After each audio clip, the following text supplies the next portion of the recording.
اب یہاں پر بھائیوں میرا ایک جملہ یاد رکھیے گا کہ رفع الیدین کرنا توحید کا قلعہ ہے. رفع الیدین کرنا توحید کا قلعہ ہے. رفع الیدین کرنا توحید کا قلعہ ہے.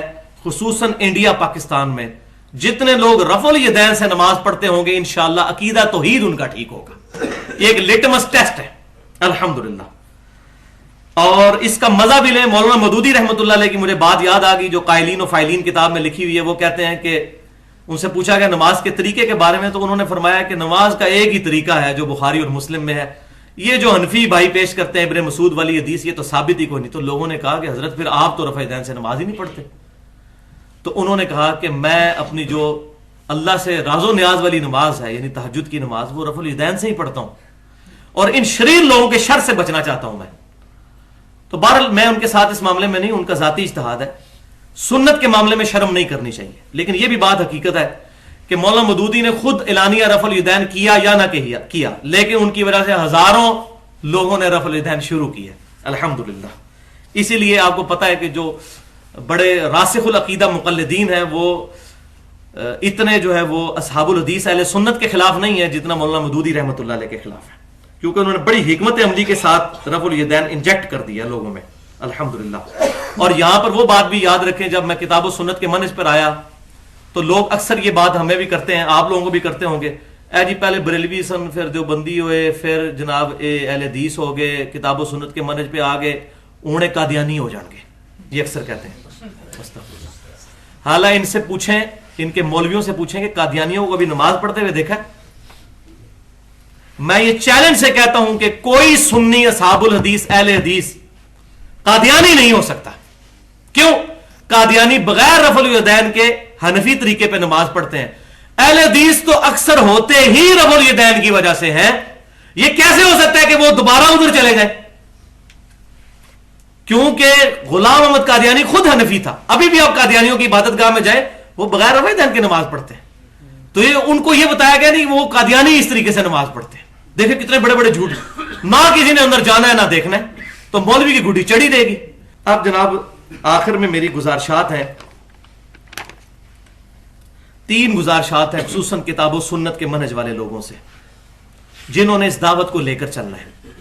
3 گزارشیں ہیں یہ 4-5 منٹ میں کنکلوڈ کرتا ہوں ان کو. پہلی گزارش یہ ہے کہ بھائیوں اپنی دعوت کی بنیاد توحید پر رکھیں. سب سے پہلے مسئلہ ڈسکس کریں توحید کا. رفع الیدین کو شروع میں نہ لے آئیں کیونکہ شیطان نے نفرت دلائی ہوئی ہے اور اتنا آسانی کے ساتھ لوگ اس پر نہیں آتے, بت معاشرے کے گھرانے پڑتے ہیں. توحید ٹھیک ہوگی باقی معاملات خود بخود ٹھیک ہوتے چلے جائیں گے.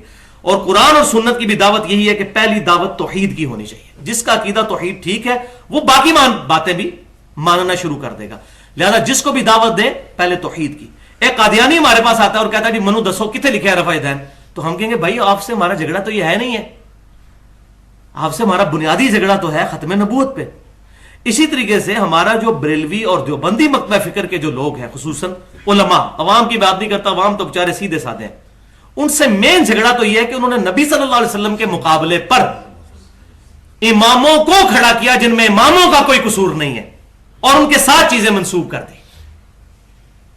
یہ ہے اصل جھگڑا اور عقیدہ توحید کے اندر خرابی. اور میں اس کو عقیدہ رسالت میں خرابی سمجھتا ہوں.